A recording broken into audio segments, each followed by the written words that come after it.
Hello and welcome to the program from the National Assembly. I am Mitaire Ikben. 2026 will be a year of stronger discipline in budget execution. That was the declaration of President Bola Tinubu while presenting the 58.18 trillion naira 2026 budget proposals to a joint session of the National Assembly on 19th December 2025. The president also declared an end to the trend of multiple budgets running concurrently. He titled the 2026 appropriation bill as Budget of Consolidation, Renewed Resilience and Shared Prosperity in line with the Renewed Hope agenda. Let's see the proceedings when the president laid the budget before a joint session of the National Assembly.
Myself, my brother, the members, the senators, the Joint National Assembly, we welcome you to this sitting. This is not your first time. You have had to address us in even periods that had nothing to do with the budget. So today, we assemble not merely to fulfill a constitutional requirement, Mr. President, but to engage in a defining national conversation about our priorities as a people, our responsibilities as leaders, and our collective resolve to build a stronger and a more just future for generations to come. Your Excellency, our dear President, on behalf of the entirety of the National Assembly, once again, I welcome you, and I thank you for always keeping to time, because this is unprecedented. I congratulate you. The members insist I should say so. You almost took us by surprise. This is your political birthplace, the cradle of your public service journey, and the crucible in which your leadership was tested, refined, and ultimately forged for national destiny. We equally extend our warm felicitations to our dear Vice President, himself a veteran of this with you. We offer a warm and fraternal welcome to the Secretary to Government, another member of this Salute Chamber. members of the Federal Executive Council, our dear governors, your presence here before the Parliament of your nation underscores a fundamental truth of democratic governance, that progress is forged when institutions work in concert, when authority is exercised with accountability, and when leadership listens, engages, and leads with courage and clarity of purpose. Many in our country view the patriotic, collaborative work between the National Assembly and the executive arm of government as a sellout by the Parliament. But history is unambiguous on one enduring lesson.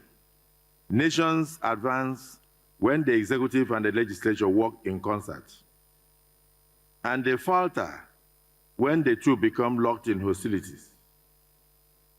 In the United States, the era of Franklin Roosevelt, New Deal stands as a classic illustration.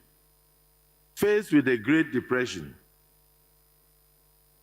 an aligned Congress partnered with the executive to pass sweeping legislative reforms in the banking sector, in social security, infrastructure, investment, that stabilized the economy and reshaped American society for generations to come. Similarly, post-war Britain, United Kingdom, witnessed remarkable reconstruction because Parliament and the government of Clement Attlee, the then Prime Minister, acted with shared purpose, creating the National Health Service, rebuilding a shattered nation. In each case, progress flowed out from unanimity of opinion, but from institutional cooperation, anchored in a common national interest. It is pertinent to note, Mr. President, that history has often distilled its lessons into simple truths. One of them is this: great nations are not built by perfect conditions, but by leaders who make hard choices together with their parliaments. By contrast, stagnation has often followed periods of executive-legislative warfare. In the later years of the Roman Republic, constant power struggles between institutions, particularly between the magistrates and the Senate, paralyzed government, weakened institutions, and paved the way for the collapse of the Roman Empire. More recently, repeated government shutdowns in the United States, triggered by budgetary deadlock between Congress and the executive, have disrupted public services, shaken investor confidence, and slowed the momentum of the American economy. Across history, Mr. President, and continents, the pattern remains consistent. When the organs of state treat each other as adversaries, the nation pays the price. But when they act as partners under the Constitution, stability deepens, reforms take root, and progress becomes possible. It is within this spirit of constitutional partnership, not rivalry or civility, that great national decisions like budgeting acquire meaning and also take momentum. Budgets tell a story. Show me a nation's budget, and I will tell you its priorities, its fears, and its hopes. They reveal what a nation truly values, expose what it is prepared to confront, and chart the future it seeks to build. The 2026 appropriation bill you are about to present before us is therefore far more than a compilation of figures. It is, for us, a statement of intent, a reflection of priorities, a record of difficult choices, and a roadmap for the next phase of Nigeria's national renewal. Over the past year, our country has navigated a period of significant transition in the midst of very difficult challenges. Families have felt the strain of rising costs. Businesses have adjusted to a changing economic environment. Young Nigerians have asked hard and legitimate questions about opportunities, fairness, and their place in the nation's future. Insecurity has tested our collective resolve and reminded us that peace is not a gift that we inherit, but a responsibility that we must constantly defend. Yet, history also teaches us something enduring. Nigeria does not retreat in the face of difficulty, Mr. President. We confront difficulties. We confront it with resilience forged in adversity, with faith in our shared destiny, and with an unyielding belief that tomorrow can be better than today. From one generation to the next, this country has survived storms, not by surrendering to despair, but by standing together, reforming what must be reformed, and renewing our commitment to justice, inclusivity, and progress. This is not a season for cynicism. It's a season for optimism. Not a moment for resignation, but a call to responsibility by government, by institutions, and by citizens alike.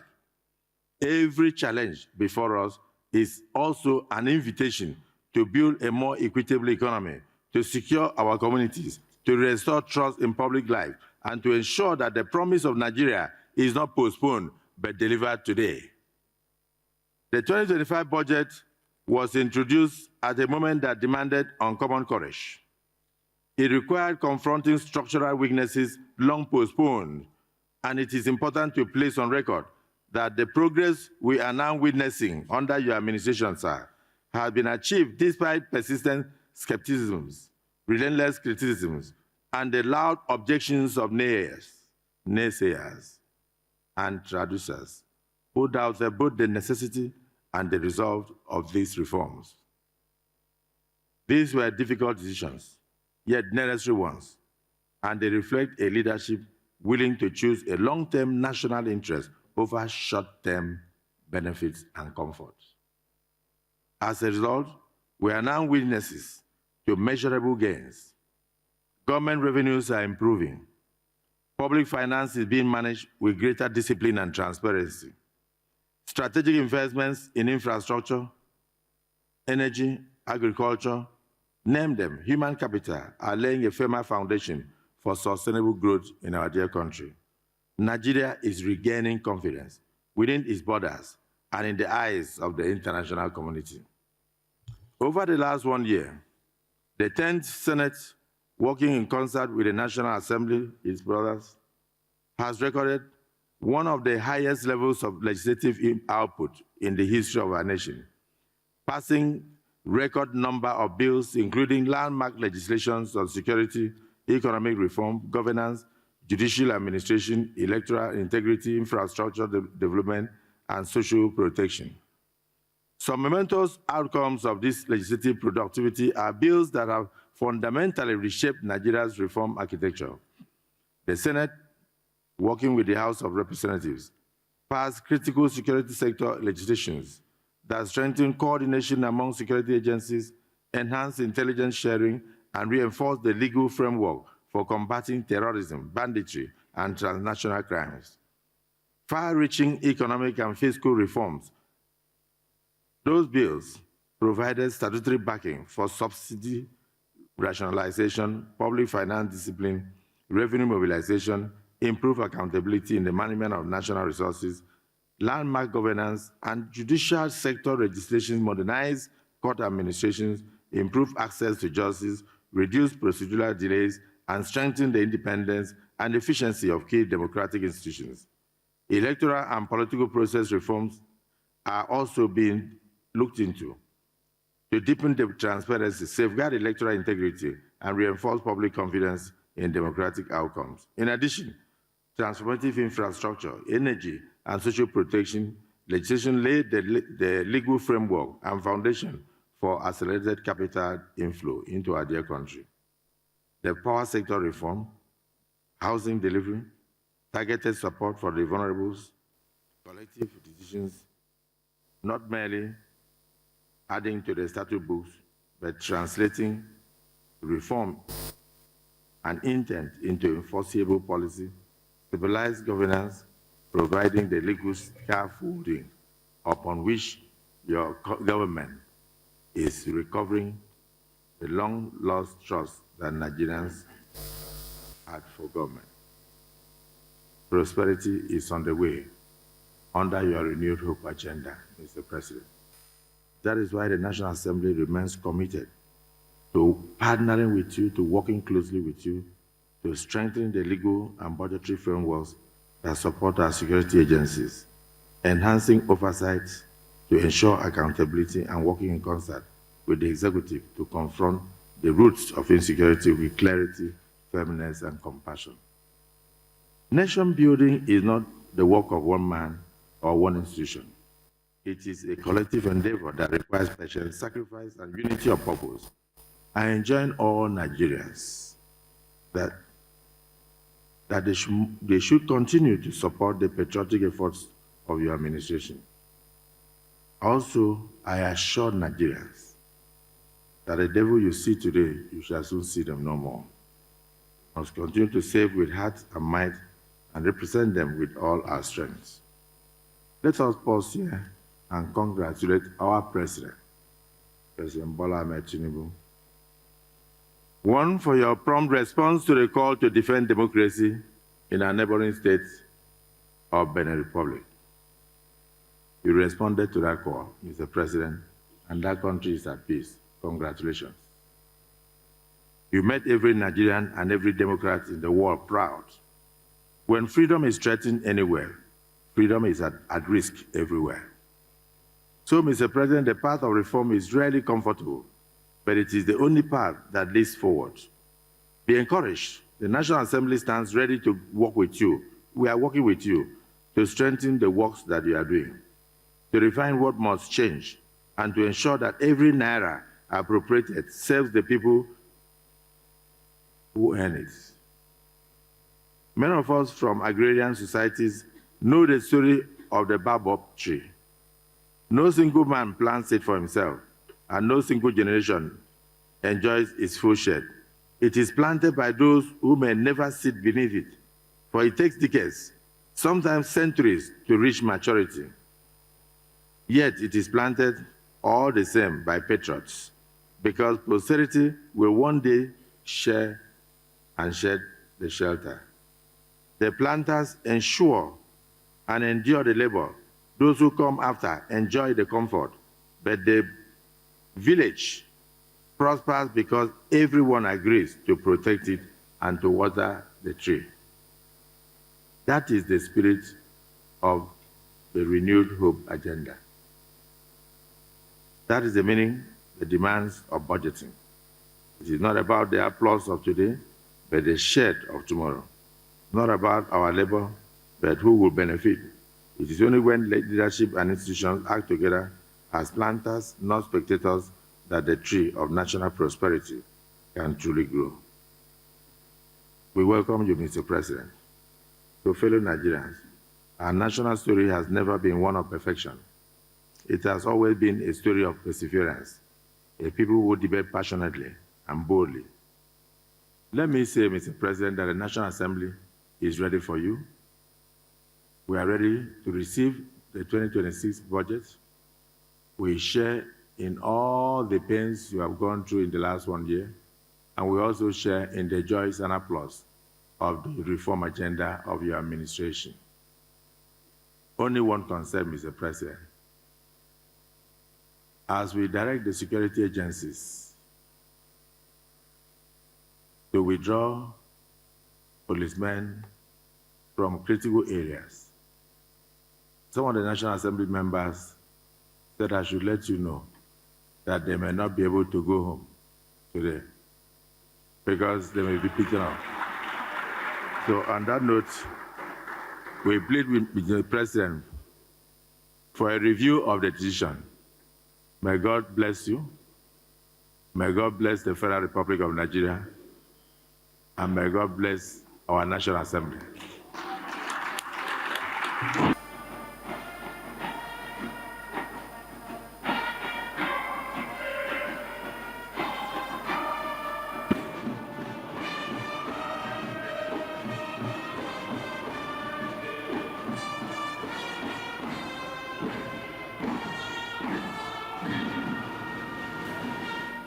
Thank you very much. Please be seated. The Senate President, the Speaker, the Vice President, the House, the remark of the Senate President has gotten me of great people, great minds, great thinkers, and the essence of our democracy.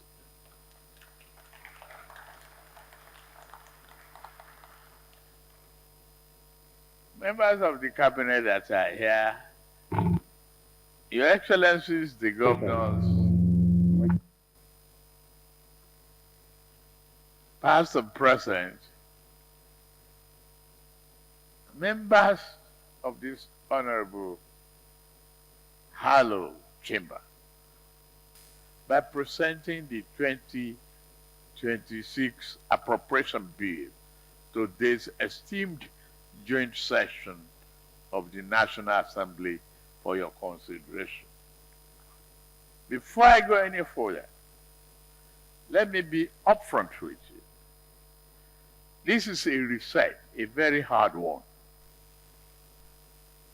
Avoiding abandoned projects, unpaid contractual obligations, and running a multiple budget, both inherited and unfulfilled mandates.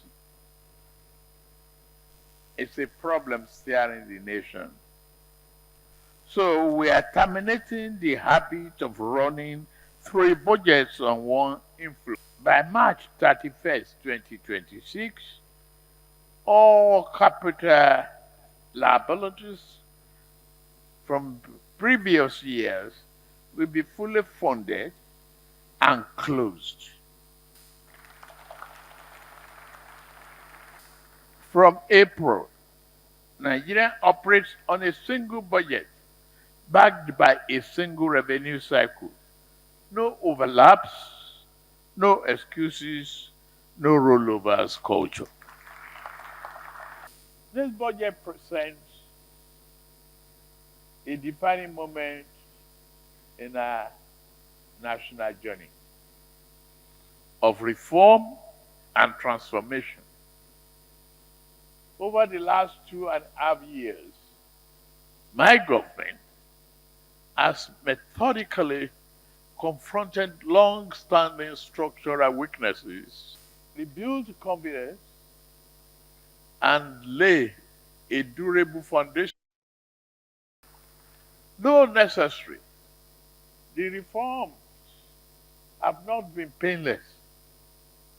Families and businesses have faced pressure. Established systems have been disrupted and tested. The budget execution has been tested as well. I acknowledge these difficulties plainly. Yet I'm here today to assure Nigerians that their sacrifices are not in vain.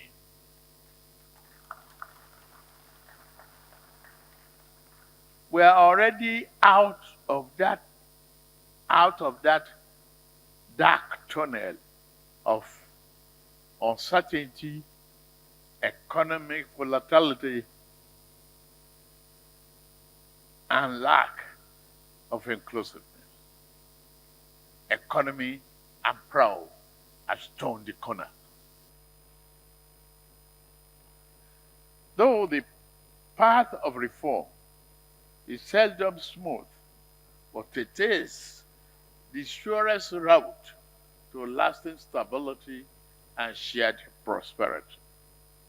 Today, I present a budget that consolidates our gains, strengthens our resilience, and takes this country from out of the dark tunnel of hopelessness, from the survivor to growth. The 2026 budget is themed budget of consolidation, renewed resilience, and shared prosperity.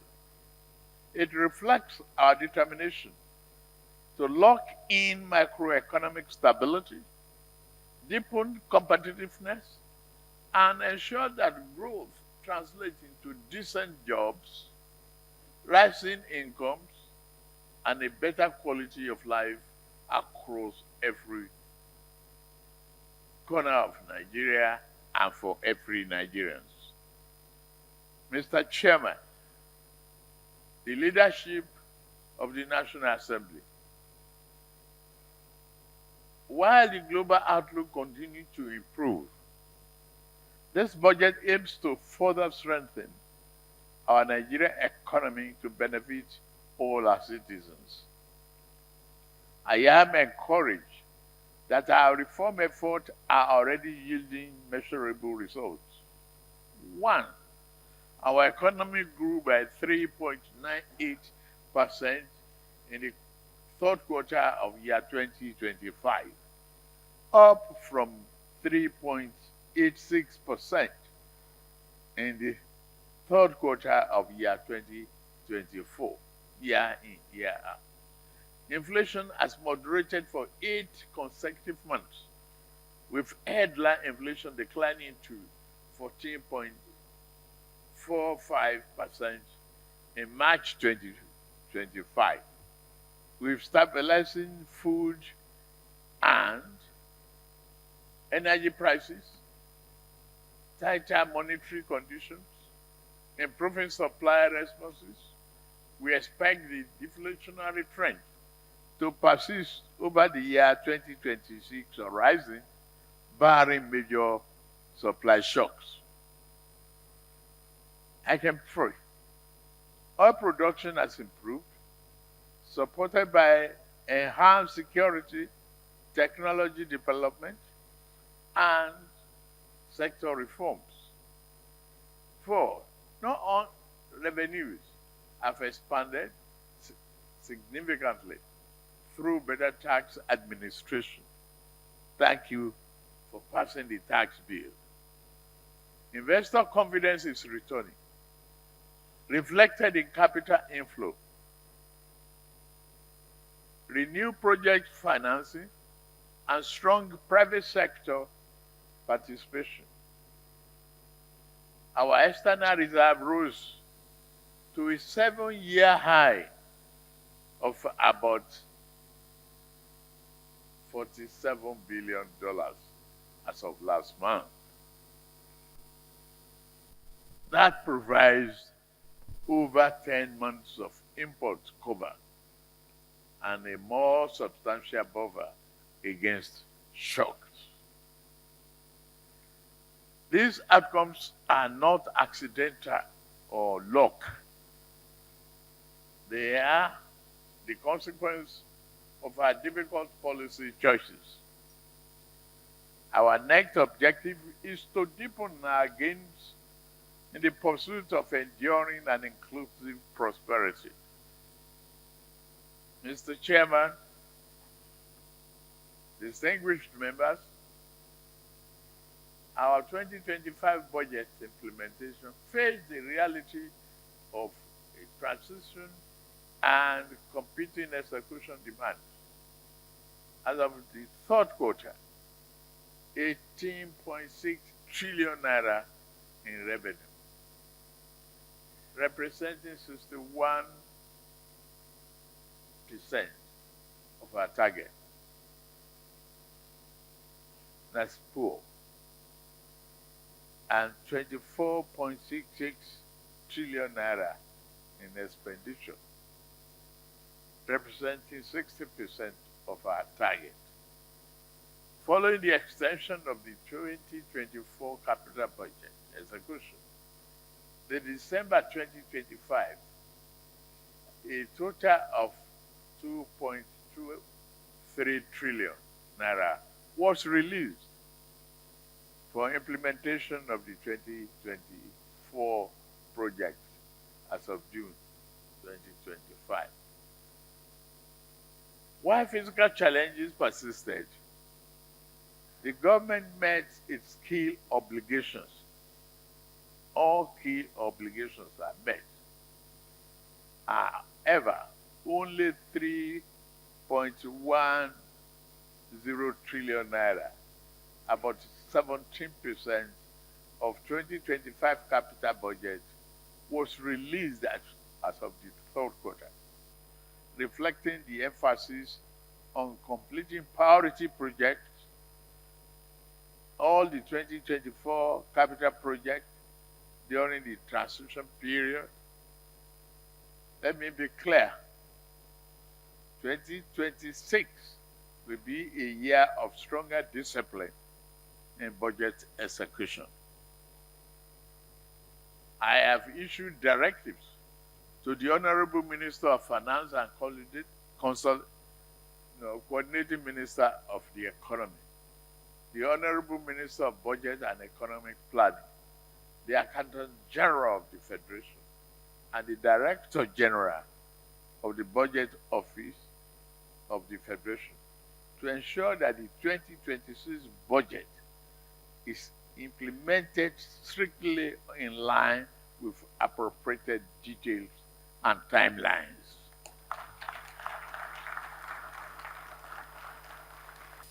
We expect improved revenue performance through the new year. The new National Tax Act and the ongoing reform in the oil and gas sector. Reform designed not merely to raise revenue, but to drive transparency, efficiency, fairness, and long-term value in our physical architecture. I've also provided clear and direct guidance regarding government-owned enterprises. Heads of all agencies have been directed to meet their assigned revenue target. To support this, we will deploy end-to-end digitization of revenue mobilization, standardized e-collections, interoperable payment rails, automated reconciliation, data-driven risk profiling, and real-time performance dashboard. So leakages are sealed, compliance is verifiable, and remittances are prompt. These targets will form core components of performance, evaluation, and institutional scorecards. Nigeria can no longer afford leakages, inefficiencies, or underperformance in strategic agencies. Every institution must play its part and play it effectively. Mr. Chairman and fellow Nigerians, the 2026 budget is guided by 4 clear objectives. 1, consolidate macroeconomic stability, improve the businesses and business environment, investment environment, and all of that together. Promote job-rich growth and reduce poverty, and strengthen human capital development while protecting the vulnerable. In short, we will spend with purpose, manage debt with discipline, and pursue broad-based sustainable growth. Distinguished leaders or members, the 2026 federal budget is anchored on realism, prudence, and growth. The key aggregates are as follows. Expected total revenue is 34.33 trillion naira. Projected total expenditure is 58.18 trillion naira, including 15.52 trillion naira for debt servicing. Recurrent non-debt expenditure is 15.2 trillion naira. Capital expenditure will be 26.08 trillion. The budget deficit is expected to be 23.85 trillion naira, representing just 4.28% of our GDP. These numbers are not mere accounting lines. They are a statement of national priorities. We will remain firmly committed to fiscal sustainability, debt transparency, and value for money spending. The year 2026 to 2088 medium-term expenditure framework and fiscal strategy paper set the parameters for this budget. Our projections are based on 1. A conservative crude oil benchmark of US $64.85 per barrel. 2. Crude oil production of 1.8 million barrels per day. And 3. An average exchange rate of 1.4 naira to the US dollar for the 2026 fiscal year. Key sectorial provisions include defense, security. Defense and security will take 5.41 trillion naira. Infrastructure will follow with 3.56 trillion naira. Education will follow with 3.52 trillion naira. Health and social services will be 2.48 trillion naira. Without education and healthy citizens, productivity will not rise. Without infrastructure, jobs and enterprises will not scale. This budget is therefore designed to provide a single coherent program of national renewal, a national security and peace building. National security remains the foundation of development.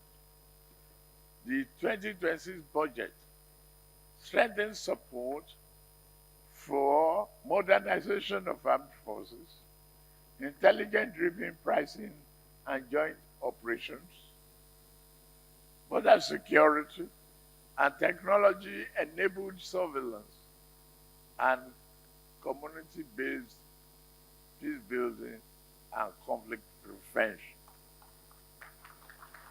We will invest in security with clear accountability for outcomes, because security spending must deliver results to secure our country. Our priority will remain on increasing the fighting capability of our armed forces and other security agents, boosting the effectiveness of our fighting forces with cutting-edge equipment and other hardware. We will show no mercy. We will usher in a new era of criminal justice. We will show no mercy, I repeat, to those who commit or support acts of terrorism, banditry, kidnapping for ransom, and other violent crimes. Our administration is resetting the national security architecture and establishing a new national counterterrorism doctrine. a holistic redesign anchored on unified command, intelligence gathering, community stability. This doctrine will fundamentally change how we confront terrorism and other violent crimes. Under this new architecture, any armed group or gun-wielding non-state actors operating outside the state authority will be regarded as terrorists. Bandits, militia, armed gangs, armed robbers, violent cults, forest-based armed groups, and foreign-linked mercenaries will all be targeted. We will go after all those who perpetrated violence for political or sectarian ends, along with those who finance and facilitate their evil schemes. On our human capital development, education and health, no nation can grow beyond the quality of its people. The 2026 budget strengthens investment in education, skills, healthcare, and social protection. In education, we are expanding access to higher education through the Nigerian Education Loan Fund. Over 780,000 students have been supported in partnership with 229 tertiary institutions nationwide. In healthcare, I'm pleased to highlight the investment in 6% of the total budget size, net of liabilities. I repeat, 6% of the total budget size, net of liability in healthcare infrastructure.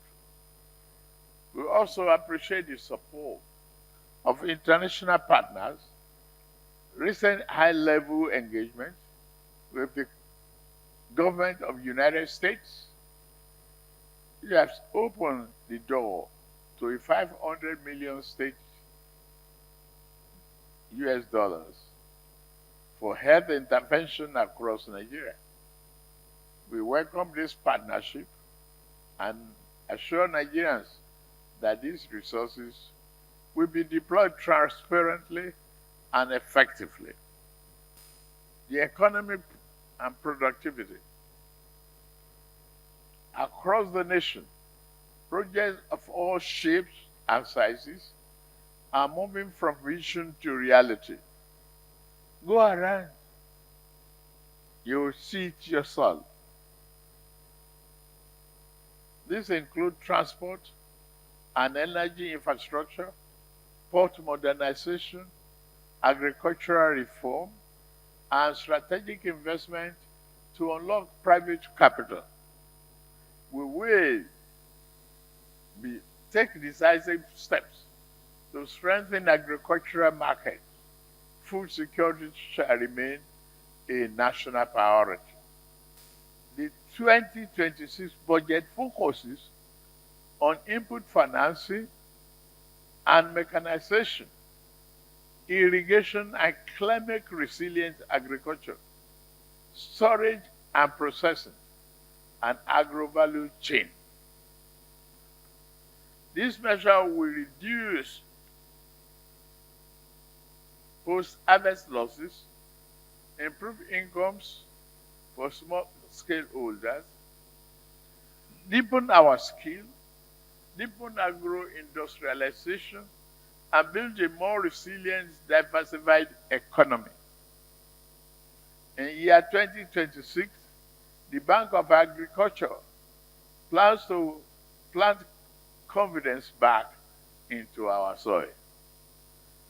Mechanizing through 7 regional hubs, protecting harvest with fair prices and substantial results, providing affordable finance to millions of small holders and growing export value. Under the plan, Nigerian farmers will cultivate 1 million hectares, create hundreds of thousands of jobs, and prove that prosperity can rise through better use of our God-given land. On procurement, starting in November last year, the government has embarked upon a comprehensive framework of procurement reforms. These reforms have enhanced efficiency and generated significant cost savings for the government, resulting in reduced processing times for government contracts and better enforcement. Enforcement procedures directed against erring contractors and government officials. Our Nigerian First policy has been established to encourage self-sufficiency and sustainable growth within Nigeria by promoting domestic products and businesses, by mandating that all ministries, departments, and agencies of government, the MDAs, consider Nigerian-made goods and local companies as their primary option. The policy aims to support local industries, create job opportunities, and reduce dependency on imported items. This bold new approach is expected to enhance the competitiveness of Nigerian enterprises, foster innovation, and ultimately contribute to the country's overall economic development. Distinguished members and fellow Nigerians, the most significant budget is not the one we announce, it is the one we deliver.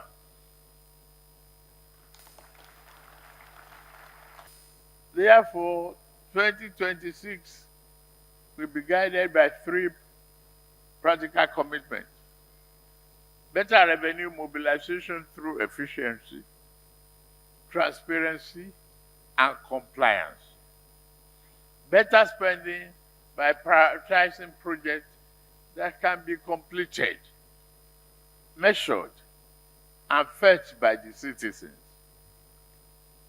better accountability through strengthening of procurement discipline, monitoring, and reporting. We will build trust by matching our words with results and our allocations with outcomes. Dear honorable members, distinguished senators, members of the National Assembly, and fellow Nigerians, the 2026 budget is not a budget of promises. It is a budget of consolidation, renewed resilience, shared prosperity, and it is built on reform of the past 2.5 years.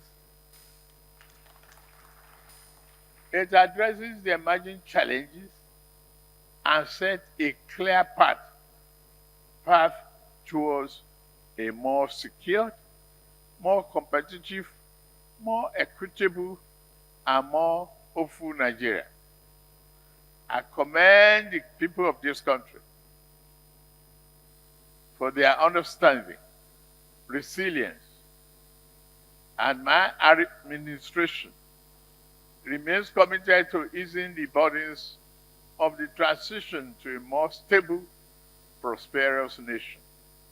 We promise to make sure that the benefits of the reform reach households and communities across the Federation. in united purpose between the executive and the legislature, and with the resilience of the Nigerian people, we will deliver the full promise of renewed hope agenda.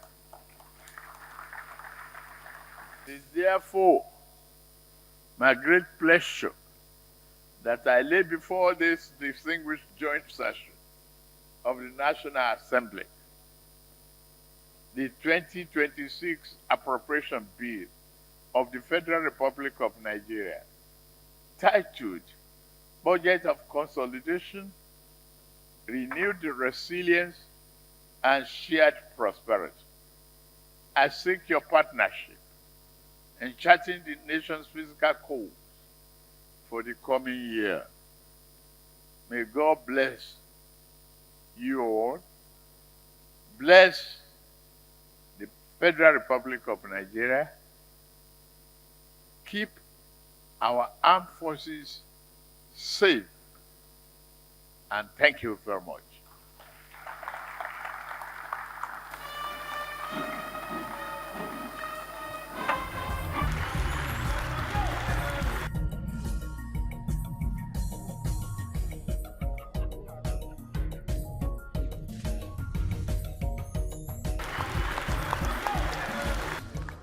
And I want us to applaud him, not just for laying the budget, but for showing the spirit of Nigerianism.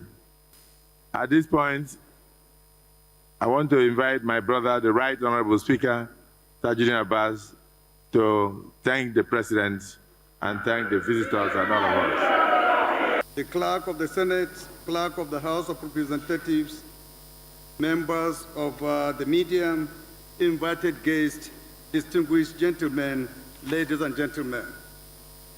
On behalf of the National Assembly, I express our profound appreciation to His Excellency President Bola Ahmed Tinubu, GCFR, for personally honoring this joint sitting with the presentation of the 2026 Appropriation Bill. This occasion represents democracy at its strongest. Mr. President, your presence here once again affirms your abiding faith in democratic institutions and your conviction that sustainable national renewal is achieved through partnership rather than proclamation. As we receive the 2026 budget, it is both appropriate and necessary to reflect briefly on the fiscal year now drawing to a close. The story of 2025 is one of regained stability, renewed confidence, and steady progress. It is the story of an economy that has weathered a period of adjustment and is now firmly repositioning itself for sustained expansion. At the same time, 2025 has also offered important lessons. The year unfolded against the backdrop of challenging global conditions and fiscal headwinds. Some budget assumptions, particularly regarding crude oil prices and exchange rates, proved overly optimistic amid volatility in the international oil market. The sharp fluctuations in crude prices and external shocks tested projections and underscored the vulnerability of oil-dependent revenues. Mr. President, rather than weakening the reform agenda, these challenges strengthen it. They reinforce the urgency of realism in budgeting, discipline in execution, and diversification in revenue planning. They sharpened our collective understanding that credible budgets must be built on prudent assumptions and resilient frameworks. The gains of 2025 must be understood not as an end in themselves, but as the foundation for a more deliberate, realistic, and result-oriented 2026 budget. According to the National Bureau of Statistics, Nigeria recorded positive growth throughout the year, with real GDP growth approaching 4%, placing the country among the strongest performing large economies in sub-Saharan Africa. Mr. President, distinguished honorable colleagues, over recent months, inflationary pressures have significantly eased.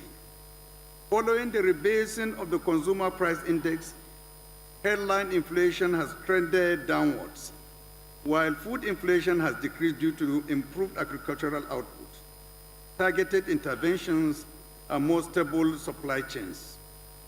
External indicators have also strengthened. Central bank data confirms improved foreign exchange reserves, resilient remittance inflows, rising export receipts, and a greater coherence in the foreign exchange market. The World Bank and the IMF recognize these developments as evidence of restored macroeconomic credibility and more solid foundations for medium-term growth. Mr. President, distinguished colleagues, the challenge before us now is not whether reform is working, but how decisively its benefits can be consolidated and broadened. If 2025 was a year of adjustment and learning, 2026 must be a year of fulfillment. Growth must increasingly translate into jobs, higher incomes, and expanded opportunity. Fiscal discipline must continue to deliver fairness, efficiency, and visible impact. Above all, the 2026 budget must be grounded in credible targets, realistic assumptions, and disciplined implementations. This is where there is strong optimism across this chamber that 2026 will be different, not only in intent, but in outcomes. The National Assembly received the 2026 appropriation bill with confidence that the lessons of 2025 have been fully internalized and that this budget is designed to translate reform into tangible progress for Nigerians. Growth must increasingly translate into jobs, higher incomes, and expanded opportunity. Fiscal discipline must continue to deliver fairness, efficiency, and visible impact.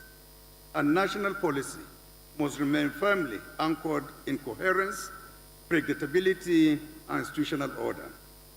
Mr. President, one of the most assuring signals of reform maturity in your approach to the 2026 budget is your clear directive that Nigeria must operate with one budget and one fiscal framework. Along with your clear determination to deepen fiscal realism and restore order to the budgeting process. Your insistence that there should be no parallel budgets, no multiple spending windows, and no fragmented fiscal authorities speaks to discipline, clarity, and respect for due process. It restores order to public finance and ensures that every naira appropriated by this parliament aligns with national priorities. The National Assembly welcomes this stance. It reinforces confidence that the 2026 budget is not merely expansive, but orderly, not merely ambitious, but disciplined. This approach assures the National Assembly that the 2026 budget is not only ambitious, but also achievable, not only expansive, but also grounded, and designed for precise implementation rather than approximation. Mr. President, security is not only a constitutional responsibility, it is the essential foundation of development. Security underpins food production, price stability, investment confidence, and social cohesion. Your administration's national emergency posture on security reflects clarity of purpose and decisiveness of leadership. It is backed by concrete commitments, including expanded recruitment into the security services, enhanced training capacity, improved welfare, redeployment to priority theaters, strengthened forest and territorial security, and improved intelligence coordination. The 2026 budget reflects these prioritizations, and rightly so.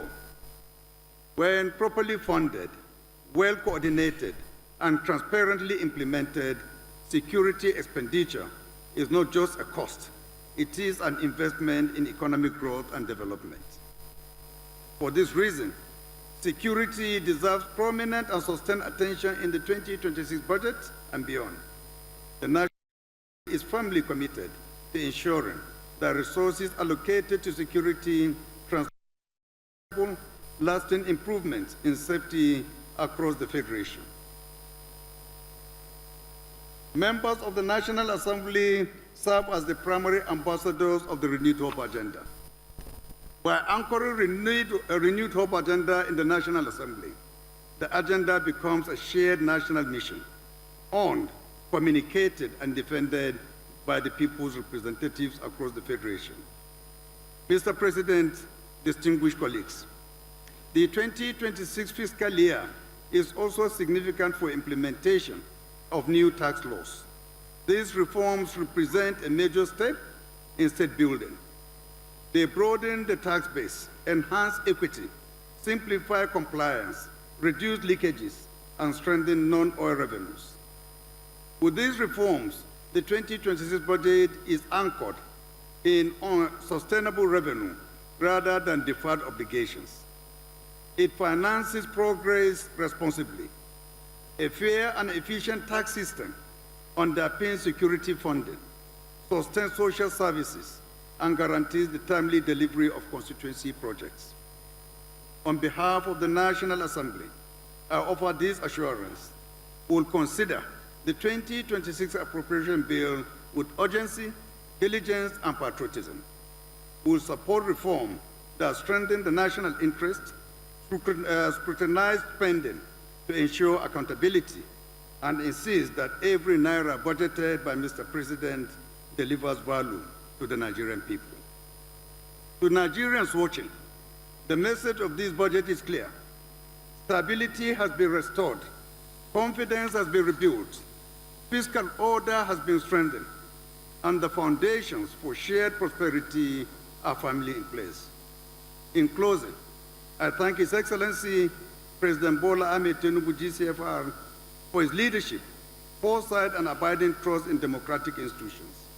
I extend special appreciation to the President of the Senate, distinguished Senator Godswill Akpabio GCON, for the uncommon leadership he has given to the National Assembly, and also for his partnership, statesmanship, and leadership. I thank all distinguished senators, honorable members of the House of Representatives, for your dedication, sacrifice, and patriotism in service to our nation. I also extend my gratitude to everyone across government and society who contributes daily to governance and national service. Thank you all. May God bless the Federal Republic of Nigeria.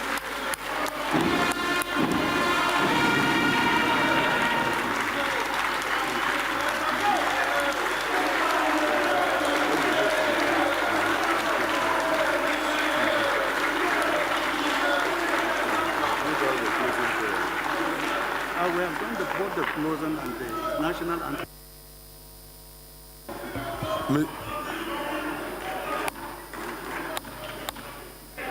Thank you, Your Excellency, the President of the Federal Republic of Nigeria, with a few remarks of the Right Honorable Speaker, my dear brother Tajuddin Abbas, GCON, the applause of the entirety of the National Assembly and Nigerians watching.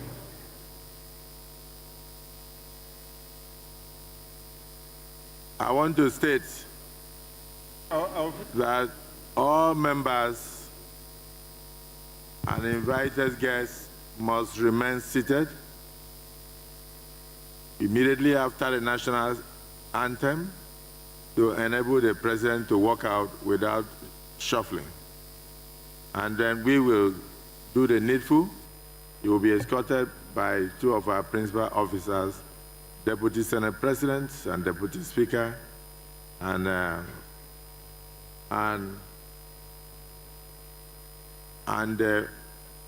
we will appropriately close the joint sitting with necessary motions. Mr. President, this is your house. We are behind you. No shaking. Thank you. National anthem.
Now, the 2026 appropriation bill has scaled second reading in the Senate, while the House is expected to begin consideration of the budget after the Yuletide break.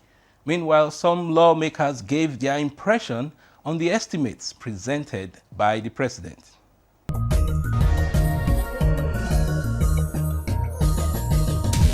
What appealed to me in this budget is that Mr. President have said categorically that beginning from 2026 budget, there's going to be only one budget. No more parallel budgets, no more supplementary budget. There was a time we had 3 budgets running simultaneously. That has stopped.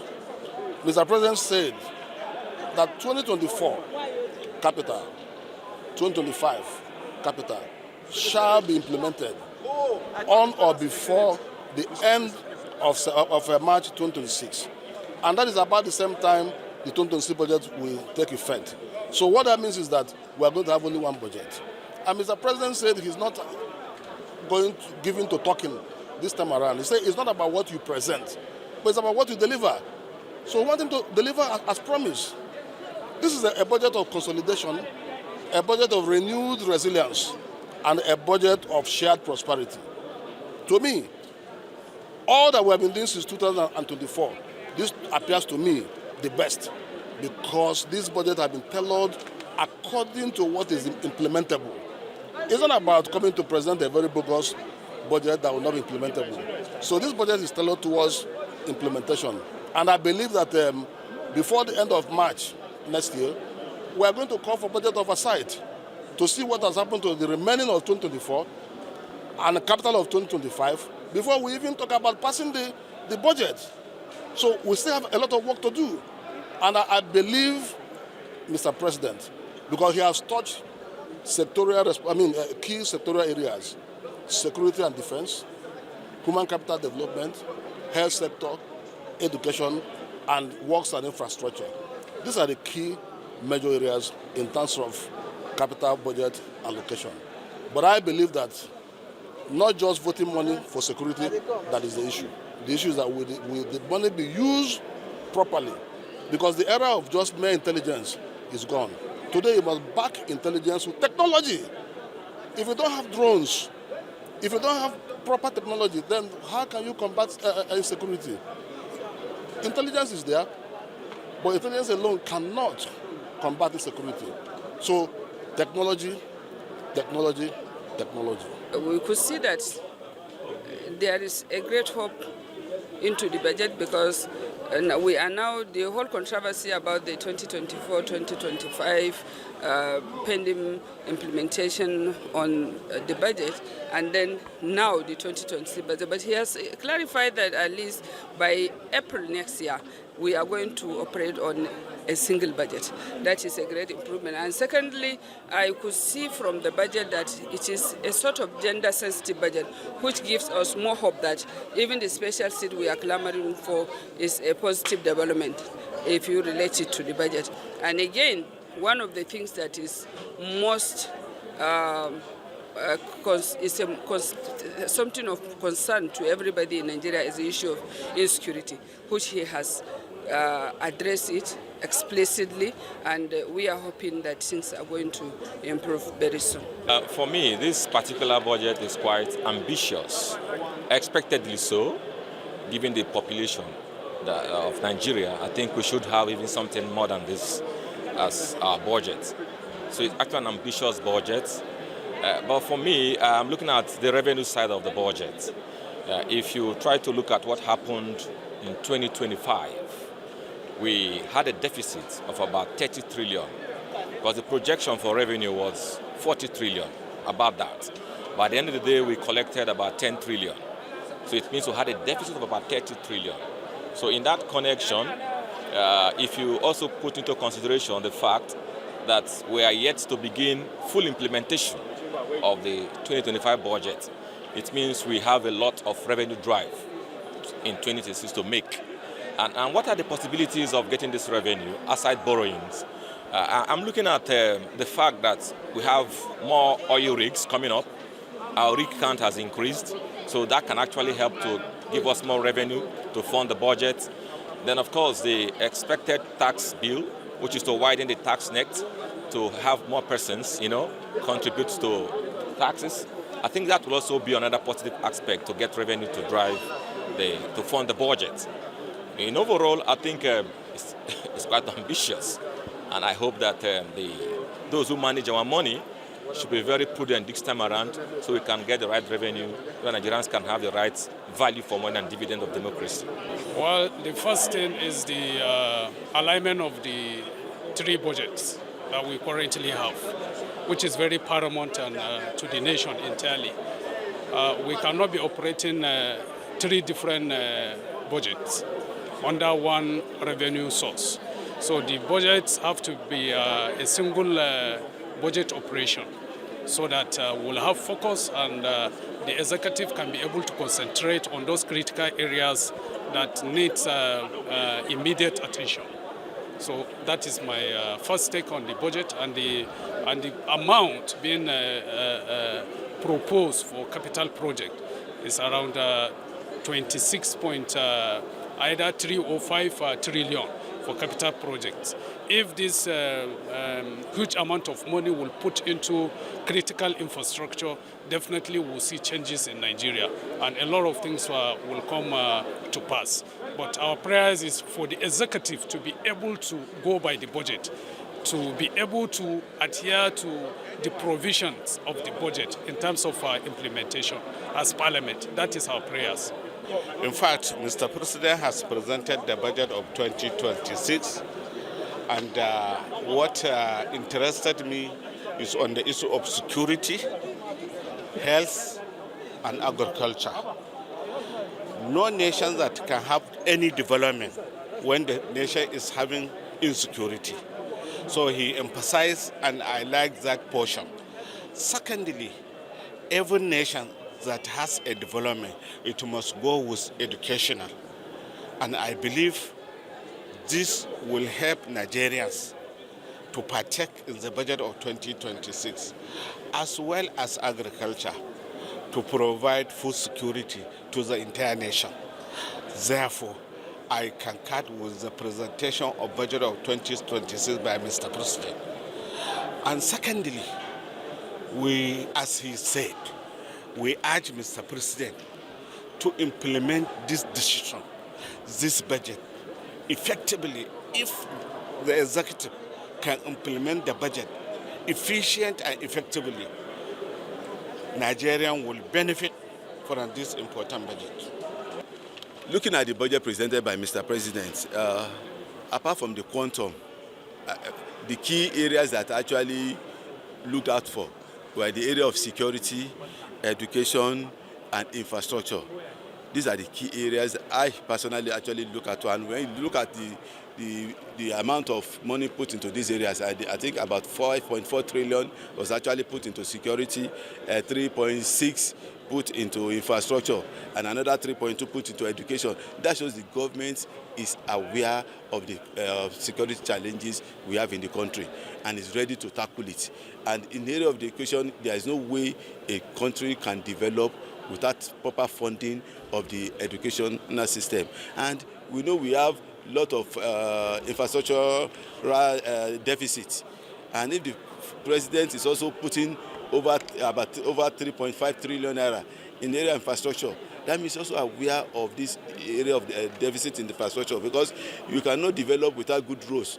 If you develop your agricultural sector and there is no road to bring all those produce out of the farm, then we have really not done anything. So Mr. President is aware of these challenges and is attacking them and is ensuring that he's putting enough money. So our own part now is to ensure that we do our oversight functions, to ensure that money now is not just released, but the jobs are done as at when due. And that's one of the areas he said now, that he will no longer tolerate piling of budgets, running 2 or 3 budgets together. So from 2026, budget must start in January and end in December. That everything must work according to the timeline.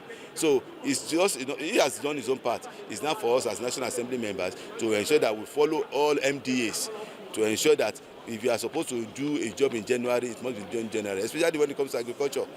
If you are supposed to plant in January and you didn't plant in January and you plant in March, the purpose has already been defeated, because some things are time specific. So I think on our own part, we are going to help Mr. President in doing all these monitoring activities.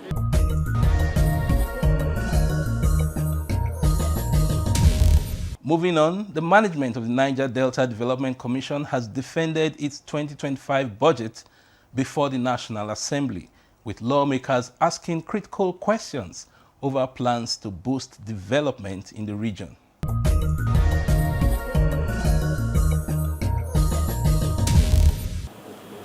I'm a budget analyst, and I wonder how you can analyze budget without the previous one. It is just down to impossible. Secondly, our chair, let me also be very, very frank. This brief, open brief, to me is very, very implicit, extremely implicit. Let me just give you an example. You say oil companies' contribution in terms of, we know the percentage, but for an analyst, you need to know the percentage of that contribution. And also, we need to know for the purpose of lawmaking, which one and which one is not contributing to the required, proposed required level. That is very, very important. I look at also the brief. Vividly, I compared it with the one that were previously submitted to us. It is nothing but copy and paste syndrome. And I don't think we should continue doing like this. In other words, Chair, there is no way we can analyze this proposed project without the proper documentation. The difference we have seen over time is that you have been able to transition the NDDC from political pot to real administrative stuff, and we are impressed by it. particularly those of us from the Niger Delta. Whether people like it or not, there is no part of the Niger Delta that has not felt the impact of the NDDC one way or the other since this current management came on board. But I want to advise that, it's my personal opinion, that you deepen your already heightened stakeholders' engagements. You have done so much in the areas of stakeholders' engagement, the areas of security, but I think you have to deepen it. I've also looked at what you have learned to security here. It could be perhaps because of the fact that what we have done earlier has reduced the tension of insecurity in the region. But please don't lose sight of it and still continue to hide it. Mr. Chairman, I think maybe by a directive, as time goes on, we will have opportunity of also seeing the details of what we have presented at our own time and to also look at it. But Mr. Chairman, if there is nothing more, I will propose that we take this document as we have brought it, while we study it, and if there's need for us to invite him, we can invite him further. I must commend you people, and my prayer is that more money should even be given to them for what they have. For me, it's not even enough to develop the Niger Delta area, because the Niger Delta area requires huge funds for development. So when I saw their budget this time around, I'm not even too impressed. But of course, I know that Nigeria is going through a difficult situation. On that note, I want to once more thank you. But one area that I'm a bit worried is that, if I am not mistaken, in your budget breakdown, summary of regional, I think that should be page 6 of 156.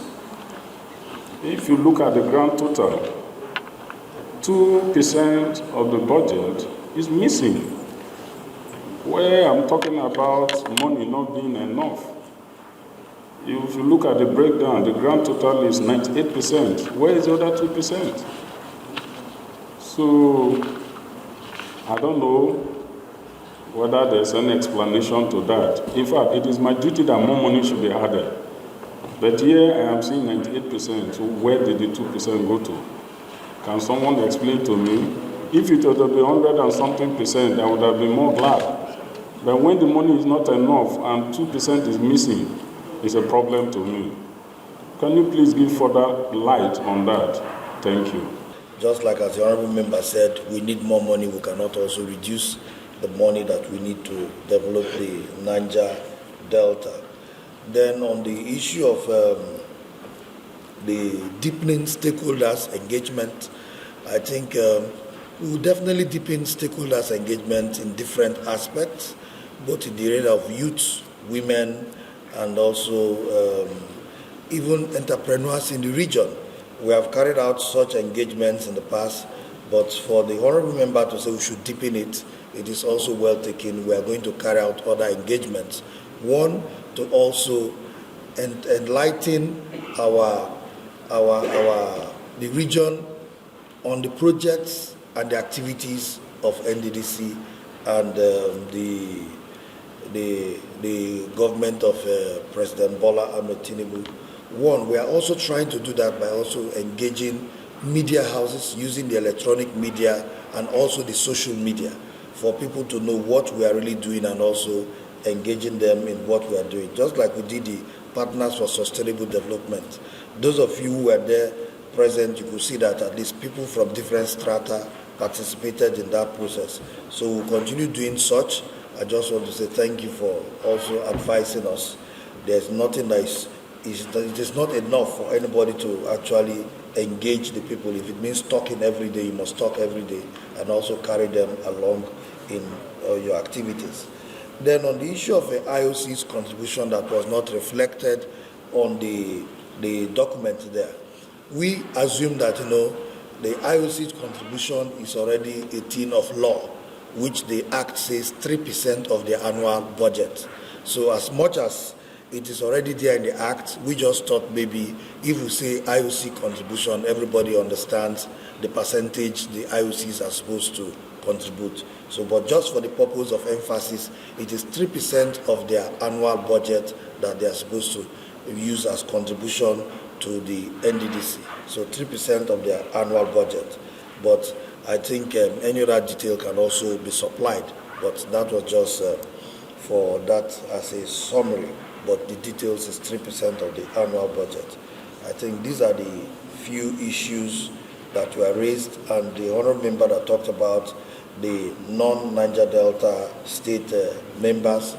I think I understand because we understand the language, it is loud and clear, and I know that the chairman will also discuss with us further on that, which the chairman has been discussing.